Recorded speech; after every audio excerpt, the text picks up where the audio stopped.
My father passed away, leaving a debt of $1M. Upon learning this, my husband Kent said, "We're getting a divorce immediately." I calmly responded, "Okay, I understand." However, the words of the liar would put Kent through hell. I'm Maya, a part-time working housewife in my 50s. My husband Kent, also in his 50s, and our daughter Lisa, 25, is living abroad after an international marriage. Kent and I were childhood friends. Our families lived next door to each other. When we were little, Kent was a lively and talkative child who didn't really listen to others. So, the adults often told him, "Make sure you listen to others, okay?" Contrasting Kent's outgoing nature, I was shy and reserved. Yet, we strangely got along well, playing until dusk daily. In the summer of first grade, Kent's father passed away. He collapsed at work and never came home. Kent, from a single-parent family, was then taken in by relatives and moved to another prefecture. I miss Kent terribly, but as a child, I eventually forgot about him. After graduating from community college, I started working at a local company. 2 years later, Kent joined my department as a new employee. I didn't recognize him at first, but Kent immediately knew it was me. He approached me at the vending machine during break. "Maya, right? Excuse me. It's me, Kent, your old neighbor." Kent. Our unexpected reunion was surprising but pleasant. Initially, we were formal, but soon found we still clicked. We exchanged contact information and started hanging out often, going for meals and drinks when we could. A few months after reuniting, Kent invited me to a fancy bar. I got scolded by the boss again. "You haven't changed a bit, Kent." Sigh, I guess I haven't grown up. Kent seemed a bit down, but his unchanged nature made me happy. I remember when we were little, our teachers and the aunts in the neighborhood used to tell you to listen to what people were saying. Kent smiled as he saw me smiling, but then his face turned serious and he said, "When I was little, I always liked you, Maya. I was so sad when we drifted apart. I had given up hope that I would ever see you again, but now that we are reunited like this, I wonder if it is fate." Kent scratched his head in embarrassment but looked straight at me and confessed, "Maya, will you go out with me?" I was surprised by his confession, but my answer was clear. I'd love to. I had always admired and liked the cheerful and friendly Kent, so different from my introverted and serious self. And that's how we went from childhood friends to lovers. Our relationship progressed smoothly, leading us to decide to get married. Then, Kent visited my family home. My parents were a bit surprised to know he was the one, but they fondly remembered and were delighted. They had always treated Kent like their own child since he often played with me in childhood. They seemed genuinely happy that Kent would become their son-in-law. I have an older brother who was 2 years my senior, but he passed away at 20 in a car accident. He was a bright and kind son, the pride of my parents. Their grief was profound. Our home felt like it had lost its light for a while. My marriage was like a new light after a long darkness. We rented an apartment near my family home. Our married life was blessed with our daughter Elisa, smooth sailing. At work, being in the same department as a couple was a bit tricky, so I transferred to a different one. However, we still saw each other often at work, enjoying breaks and lunches together occasionally. My new department had almost no overtime or weekend work, so I took on most of the housework and childcare. But Kent was very supportive, especially adoring Elisa. When she was a baby, he did most of the bathing, diaper changing, and feeding when at home. As she grew older, he'd take her for walks and shopping, buying her anything she wanted. Kent cherished my parents like his own, and I was truly glad to have married him. I was very happy during this time. Our relationship began to falter when Lisa married internationally and left home. Kent wasn't opposed to her marriage, but seemed very sad to see our only daughter move overseas. He watched her plane take off for a long time. Kent murmured something. "What?" I asked, turning towards him, but he left silently. Did he just sigh heavily? What did he say after that? Our conversations decreased, and things became awkward between us. Even when at home, he was always on his phone. Whenever I tried to talk to him, he seemed distracted. Was this loneliness from Elisa's absence? I thought time would heal it and decided to wait. By this time, my mother had already passed away. My father, though elderly, was living alone, managing his housework. One day, I received a call from our neighbor at work. My father had been injured and taken to the hospital by ambulance. I explained the situation to my boss and left work immediately. When I asked her what happened, she told me that when she went to deliver the circular, she heard my father yell, "Whoa," and when she went inside, she found him cowering at the bottom of the stairs. It seemed he had missed a step. She called an ambulance and informed me. Fortunately, it was a low fall, but he fractured his leg and would need assistance, even after recovery. I discussed it with Kent. "Hey Kent, my father is going to need help from now on. I'll ask for a helper, but I'd like to take care of him myself too." "That's tough on your dad. But what about your job?" "I'm thinking of quitting my current job and finding part-time work nearby." "Okay, I understand. But I'm busy, so I can't help. Make sure to keep up with our housework too." "Yes, sure." I was puzzled by Kent's cold response, but my mind was occupied with my father's situation. I resigned from my company after explaining the circumstances. So, I began working part-time at a nearby supermarket, juggling it with household chores and caring for my father.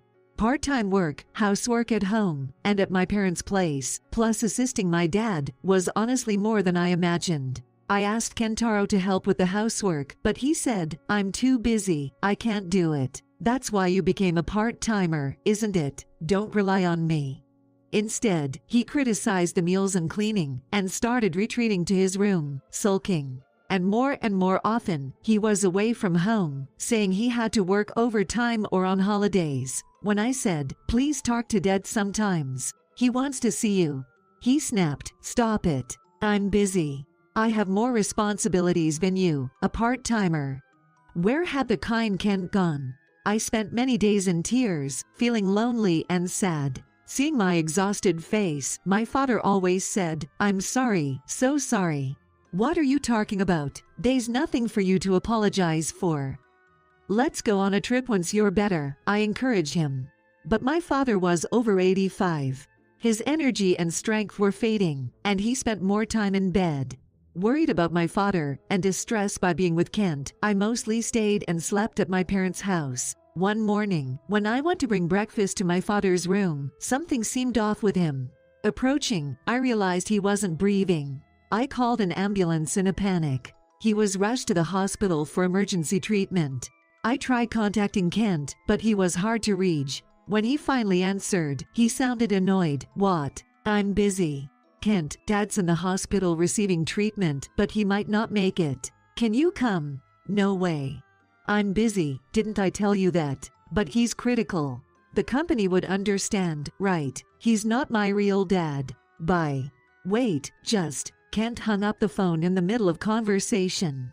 He didn't answer any more of my calls. How could he? Dad treated him like his own son. I thought maybe this was the end. The word divorce crossed my mind.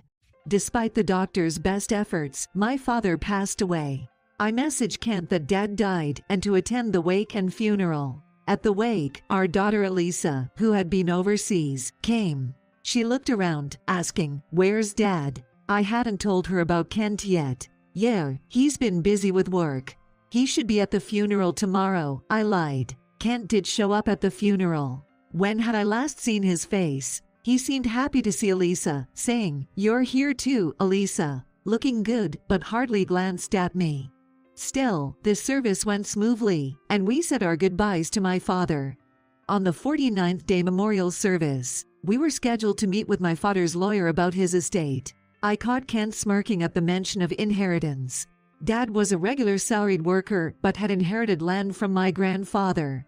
Kent knew about this, but we were shocked by what the lawyer revealed. My father had ventured into real estate investment, failed, and left a debt of $1 M. $1 M. No way. Kent, disappointed that his guess was off, gritted his teeth and slammed the divorce papers on me, saying, "We're getting divorced right away."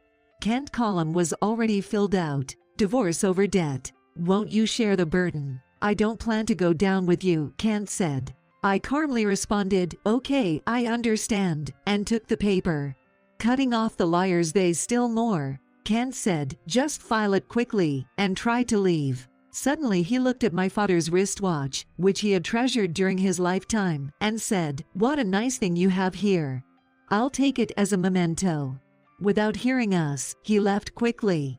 I had already decided to divorce Kent and promptly filed at the city hall. The application was accepted without issue. A few days later, the lawyer contacted Kent and me. "Mr. Kent, you have inherited all of your father-in-law's estate." Hearing this, Kent's eyes widened. "Wait, what?" he yelled. "Why me? Shouldn't it be Maya? I'm divorced and a stranger now." Maya filed for renunciation of inheritance. "So, you're the inheritor." "Still, I'm not his biological child, so it's none of my business." "You're certainly not his biological son, but you are his son-in-law." Yeah, I took Maya's last name. Since you were adopted by Maya's parents, you are entitled to the same inheritance rights as Maya." Adoption. Have you forgotten? When we got married, my father asked if he could adopt you as his son-in-law, and you signed the papers, saying you'd be happy to do so since I don't have parents. Apparently, his good-natured personality came out even then, and he agreed to the procedure without thinking anything through. "I'll renounce the inheritance too, then." "Sorry, but you can't." "Why?" "Maya could. You took his watch, part of the inheritance. Taking any part of the inheritance means you can't renounce it now." Unbelievable. Kent's face turned pale with despair. "Well, good luck paying off the debt. Oh, and I'll be claiming alimony for your infidelity." I smiled and stood up. "What? Infidelity? I never." Kent stammered. "Lala, right. I'll claim from her too." "How do you know her name?" Kent was stunned. "Mouth agape." "I heard from a close ex-colleague. Lala was a young girl in Kent's department who liked him. A coworker said to Kent, 'You're just my type.' It seems they hit it off at a company drinking party. Kent became more invested in the relationship. Once their affair became known at work, Lala found it uncomfortable and left for her parents' home. She quickly broke up with Kent, burdened with debt. Kent, still employed but uncomfortable, didn't quit to avoid losing alimony and debt payment ability. Despite working, he couldn't pay off the massive debt and went bankrupt. He sold his condo and car, living alone in a shabby apartment. He occasionally asked for financial help or to reconcile, which I ignored. I told Elise about the divorce. When I mentioned his affair with a much younger woman, she said, "You? That's creepy." Elisa also ignores his occasional calls.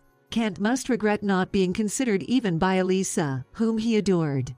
Meanwhile, I rented an apartment and am enjoying my carefree life. I'm planning a trip to visit Elisa overseas. She had a baby. My first grandchild. I bought loads of baby stuff.